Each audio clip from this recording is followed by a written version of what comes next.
Perkenalkan, saya Mutiara Azhara Dwi Putri. Saya mahasiswi Hubungan Internasional Universitas Mula Warman dengan NIM 2002046008. Baik, sebelumnya saya sudah membuat video tentang siapa yang memvalidasi salah dan benar hingga part 3 di video sebelumnya. Dalam part 3, video terakhir yang saya upload di channel ini, saya sudah mengasumsikan bahwa jawaban dari sebuah salah dan benar ialah kitab suci sebagai tolak ukurnya. Saya mendasari pernyataan atas jawaban saya tersebut menggunakan tahap berpikir manusia, yaitu tahap tertinggi teologi thinking atau berpikir berdasarkan agama. Dalam hal itu saya mengasumsikan kitab suci atau pedoman agama saya sebagai tolak ukur salah dan benar karena saya sudah menganggap agama saya sebagai agama yang mutlak yang kebenarannya sudah teruji. Sehingga saya mengasumsikan bahwa jawaban dari siapa yang validasi salah dan benar itu ialah Tuhan yang disampaikan melalui kitab suci. Namun dalam epistemologi filsafat terdapat kajian yang membahas tentang sumber pengetahuan, di mana hal ini juga berkaitan erat dengan pertanyaan yang saya miliki. Karena sebuah kebenaran itu berasal dari sebuah data, informasi, pengetahuan, ilmu, lalu lahirlah sebuah kebenaran dari sebuah data menjadi sebuah informasi, menjadi sebuah pengetahuan, menjadi sebuah ilmu, barulah ilmu ini menjadi sebuah kebenaran yang mutlak. Namun dalam kebenaran ini, dalam tahap ketiga yaitu pengetahuan, ini kebenarannya juga sudah harus dibuktikan untuk bisa menjadi sebuah ilmu. John Dewey, seorang penganut pragmatis, ia menyatakan bahwa ia tidak membedakan antara pengetahuan dan kebenaran. Yang saya asumsikan bahwa kebenaran dan pengetahuan itu tuh setara tingkatnya. Pengetahuan itu berasal dari beberapa sumber. Sumber-sumber inilah yang menjadi sebuah tolak ukur kebenaran. Tolak ukur kebenaran ini merupakan sumber-sumber tadi. Sumber-sumber ini disebut juga dengan teori-teori kebenaran. Teori-teori kebenarannya ada 5. Pertama ada teori korespondensi, teori koherensi, teori pragmatisme, teori performatif, dan agama sebagai teori kebenaran. Mari kita bahas dari teori yang pertama, teori korespondensi. Teori ini menyatakan suatu hal dianggap benar jika pernyataannya sesuai dengan fakta atau realita.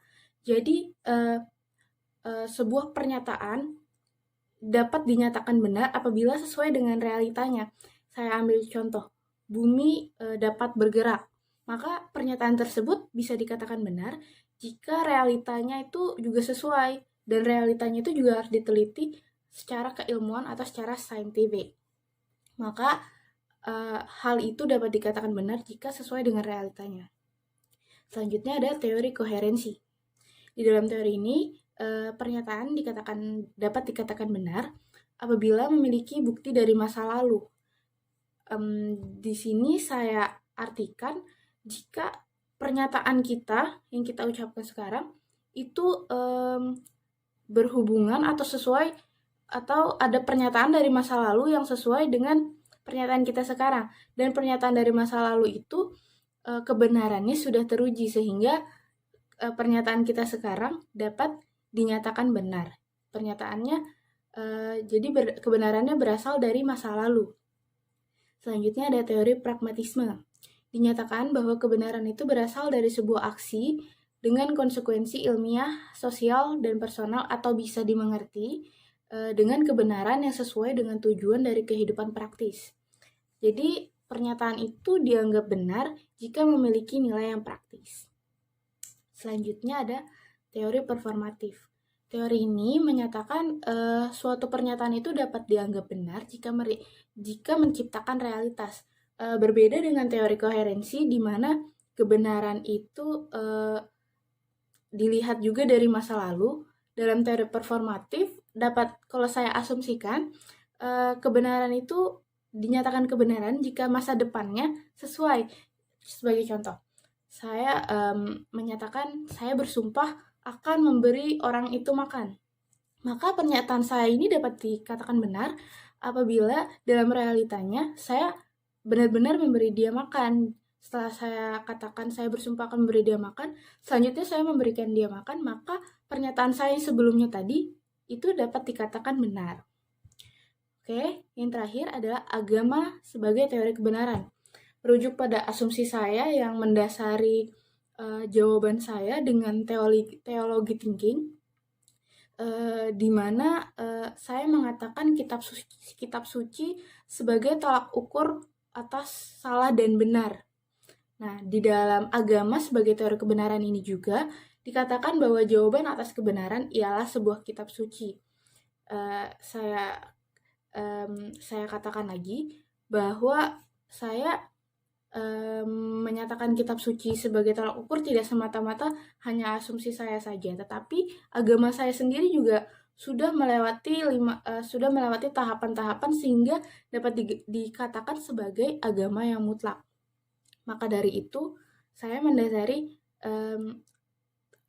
jawaban atas pertanyaan saya menggunakan teologi thinking. Dalam teori ini juga dikatakan kebenaran itu berasal dari wahyu Tuhan.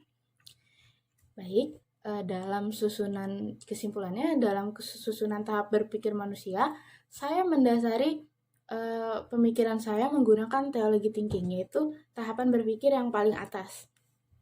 Dalam teologi thinking ini, kitab suci itu menjadi pedoman. Nah, dalam case saya mempertanyakan siapa yang validasi salah dan benar.